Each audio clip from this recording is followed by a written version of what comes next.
On va s'intéresser à ce qui s'est passé à l'Assemblée, parce qu'il y a autre chose qui s'est passé à l'Assemblée aussi cet après-midi.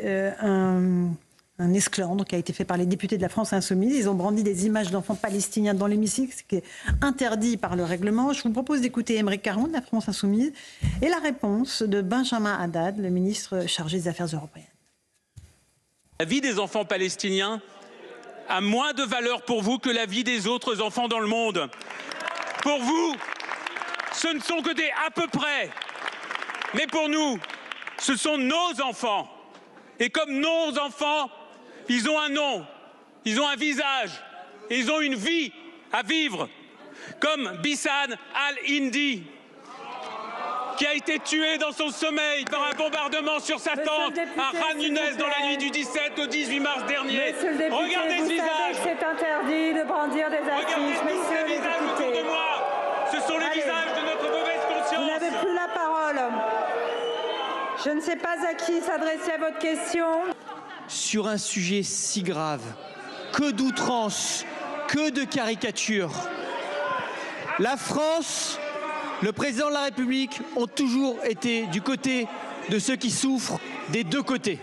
La France a toujours porté cette voie de dialogue et de paix, tandis que vous, monsieur le député, tandis que votre groupe n'a cessé d'instrumentaliser ce sujet si tragique à des fins politiques, n'a cessé de souffler sur les braises de l'antisémitisme, alors que notre diplomatie se mobilise. Ce sujet mérite de la dignité et il mérite de l'engagement et il mérite du soutien à notre diplomatie. Voilà pour la réponse très digne de Benjamin Haddad, oui, ministre mais en plus, c'est d'autant Pupponi. plus scandaleux ce que fait Aymeric Caron et les filles, c'est que le président de la République est aujourd'hui quasiment aux frontières de Gaza pour dire il faut de nouveau de la solidarité, il faut nous faire rentrer les convois humanitaires et il n'a eu de cesse. D'ailleurs, les Israéliens lui reprochent beaucoup de le condamner, la position du gouvernement israélien. Ils sont prêts à tout. Voilà. Je répète, à la rigueur, ils auraient pu aujourd'hui aussi mettre l'affiche des enfants Bibas. Ils auraient pu aussi s'émouvoir de la mort d'enfants israéliens le 7 octobre. Mais ça, ils ne l'ont pas fait. C'est ça qui est insupportable. On peut défendre, bien sûr, les enfants. Bien sûr qu'on ne peut pas être insensible à ce qui se passe à Gaza lors des bombardements. C'est évident. Mais dans ce cas-là, il faut être pour tous les enfants, et pas seulement pour certains, pour faire de la récupération politique et pour souffler sur les braises de l'antisémitisme. Éric Revel, sur cette séquence... Je trouve ça dégueulasse. Je le dis comme je le pense. Ben oui, moi j'ai en mémoire le film des atrocités commises par le Hamas quand ils sont entrés avec force et cruauté dans ces kibboutz, quand ils ont tiré comme des animaux, ces jeunes qui faisaient une rave party, et que certains députés et les fils, lorsqu'on leur a proposé de voir ces images, et je me demande même si Aymeric Caron ne faisait pas partie des commentaires que je vais rappeler, disaient non mais ce ne sont pas des vraies images, où il y a eu un montage. En fait, il ne parlait pas des atrocités qu'ils venaient de voir pour un certain nombre d'entre eux, après le pogrom du 7 octobre, il remettait en cause la vérité des images. Bon... Évidemment que personne ne peut oublier et n'oubliera les enfants gazaouis qui sont morts sous les bombes israéliennes. Mais se servir de ces visages comme d'une propagande politique, alors qu'ils n'ont pas été foutus de rendre hommage à toutes ces victimes massacrées lors du programme du 7 octobre, c'est un aveu politique que je qualifie de dégueulasse. Alors, Rachel Kahn et ensuite Gauthier. Oui, bon, c'est absolument obscène. Et puis toujours ce happening à l'Assemblée nationale, alors même que vraiment on a des défis en fait à franchir, à affronter.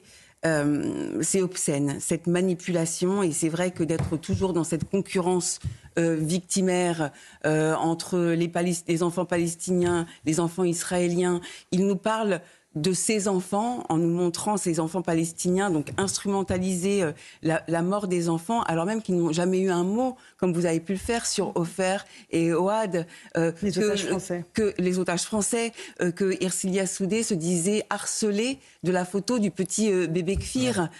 Donc, en fait, c'est juste insupportable. Et en sous-texte, ils n'ont cessé d'alimenter cette haine du juif depuis le 7 octobre, avec cette concurrence victimaire, très précisément. Lorsque l'on voit que, puisque M. Caron parle d'une vie égale une vie, que pour 33 otages, israéliens, il a fallu libérer 1000 terroristes palestiniens, on n'est pas dans le une vie égale une vie. Et des otages sont encore dans les tunnels du Hamas et les Gazaouis en font les frais. Alors, pauvres Gazaouis qui sont sous le joug du Hamas et dont les porte-voix sont LFI aujourd'hui. Sur la stratégie de LFI, Gauthier Lebret. C'est à chaque fois la même chose. C'est comme quand ils brandissaient des drapeaux palestiniens dans l'hémicycle. Donc c'est la même stratégie. Moi, j'avais envie de rappeler comme Rachel, ils ne réagissent pas à toutes les photos de la même manière. Quand il y avait le petit Bibas sur la porte du bureau d'Ercilla Soudel, se sentait harcelé par la photo des Bibas. Je ne suis pas sûr qu'ils aient montré les otages français, quand il y avait encore des otages français, dans les tunnels du Hamas. Ils ne montrent pas les otages qui restent toujours aujourd'hui prisonniers des terroristes islamistes. Donc c'est toujours la même stratégie. Voilà, la stratégie du chaos, la stratégie de la provocation, de la surenchère permanente. On pense évidemment à tous ces visages qui ont perdu la vie dans ce conflit absolument horrible qui oppose le Hamas et Israël. Mais comme le dit très justement Rachel, les Palestiniens sont otages du Hamas et servent souvent de bouclier humain aux terroristes du Hamas. Je voyais d'ailleurs qu'il y a un sondage qui avait été fait récemment qui montrait la très faible popularité du Hamas dans la population de Gaza, et je voyais certains commentaires dire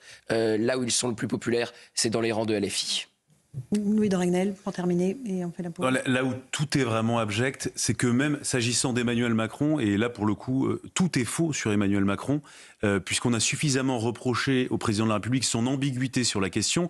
À chaque fois, Emmanuel Macron parlait systématiquement de Gaza, et parfois c'était assez insupportable à entendre. Emmanuel Macron ne s'est pas rendu à la marche contre l'antisémitisme, donc on lui a reproché tout ça.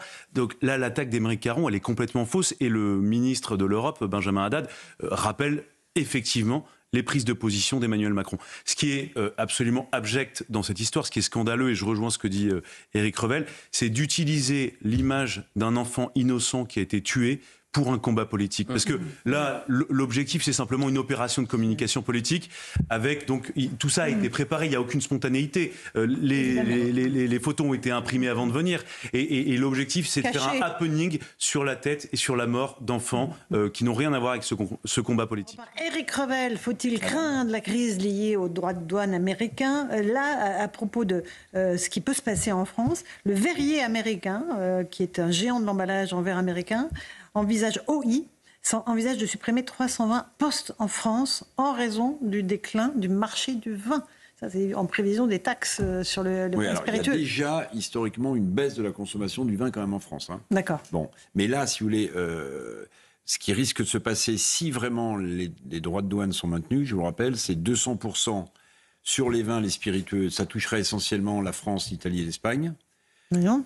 On avait cru bon, et la commission de Bruxelles s'est gourée d'impacter le Bourbon, mais c'est pas du tout à l'échelle. D'un côté, c'est 600 millions de chiffre d'affaires, de l'autre côté, c'est 10 milliards. Donc du coup, l'Europe sort les 600 millions en espérant que Donald Trump va sortir aura du champagne, du cognac, du Bordeaux, du Bourgogne, du cognac et de la Rhône. Alors qu'il ne boit pas une goutte d'alcool. Bon, donc on en est là. Et normalement, demain, on aura la liste complète des produits que l'Europe produits américains que l'Europe va taxer. C'est demain qu'on a la liste. On a déjà une petite idée. Bon voilà, donc on est dans une guerre commerciale qui peut aboutir à une récession mondiale, donc à des licenciements. Voilà. Écoutons ce qu'a dit Emmanuel Macron. Il est actuellement en Égypte à propos de ses droits de douane. Les choses sont simples. La France, l'Europe n'ont jamais souhaité le chaos ou l'augmentation des tarifs. Nous pensons que c'est une mauvaise idée et une mauvaise réponse aux questions du déficit commercial. Nous avons aussi toujours dit que nous défendrions notre économie et donc si tarifs il y avait, et surtout ils sont à 20%, riposte il y aurait. La Commission européenne mène ce travail dans les compétences qui sont les siennes. D'abord pour répondre aux premiers tarifs qui ont été imposés sur acier, aluminium, automobile, et puis pour ensuite préparer dans quelques semaines une réponse. Si ça doit passer par un moment où il faut expliquer qu'on est prêt à répondre, il faut assumer de le faire. Voilà, pour Emmanuel Macron, prêt à aller à la riposte, François Pupponi ? Lui, il met la pression. Von der Leyen essaye de dire on va essayer de négocier. Et ce qu'on espère, c'est que Donald Trump va reculer. Je ne crois pas qu'il recule. Il a réfléchi à tout cela. Il est sur du moyen terme. Il pense que ça va réindustrialiser les États-Unis. sera-t-il capable de tenir sur ce moyen terme? On verra bien. Parce que les conséquences économiques pour les États-Unis ne seront pas neutres à court terme. On verra bien s'il tiendra. Mais pour l'instant, il a une vision très précise et c'est pourquoi il le fait. Dernier mot, Eric, là-dessus. Alors, vous avez aussi un risque majeur pour l'économie française et européenne, c'est que tout ce qui ne pourra pas partir aux États-Unis, qui va être taxé des produits d'Asie, risque de se déverser en France et de faire une concurrence effrénée à nos PME et nos TPE, et donc là, les mettre encore plus en difficulté. Puis je rappelle qu'on n'est pas obligé d'augmenter les droits de douane, même si François Pupponi a raison, il faut réagir fermement, on ne va pas cesser de tondre la laine sur le dos. Non. On peut utiliser le règlement anti-coercition, je rappelle, interdire les investissements financiers aux États-Unis, ça c'est une décision de Bruxelles, plus interdire aux groupes américains les patrons quand vous leur dites les marchés publics aux entreprises américaines. Je rappelle que c'est la guerre, Emmanuel Macron avait demandé à ce que les patrons français n'investissent plus aux États-Unis. Et d'après un excellent papier du Figaro, un patron du CAC 40, qui n'a pas été cité évidemment, mais on fait confiance à nos confrères, avait dit « l'avis de Macron, on s'en fout ». Rien à cirer. Voilà, rien à cirer. Vous avez raison. C'est la vraie formule. Rien à cirer. Louis Dragnel, rapidement là-dessus. Non, mais ce qui est vrai, c'est que c'est un pari que fait Donald Trump. Et d'ailleurs, il dit on verra les résultats d'ici 12 à 18 mois. Donc aujourd'hui, on voit bien les réactions occidentales, notamment en Europe, avec les gens qui disent mais regardez les cours de bourse. D'ailleurs, la bourse remontait aujourd'hui. Donald Trump, pendant 3 mois, 4 mois, peut-être 6 mois, je pense qu'il gardera assez peu les cours de bourse. Il est extrêmement déterminé là-dessus parce que son pari, c'est vraiment de changer le cours des choses, c'est de changer la mondialisation telle qu'elle existait jusqu'à aujourd'hui, avec un principe, et encore une fois, ça reste un pari, puisqu'il faut que les mesures qu'il met en place fonctionnent, produisent des effets, c'est de rapatrier une partie de la production industrielle, la production d'actifs, sur le sol américain, pour permettre aux classes moyennes de mieux vivre.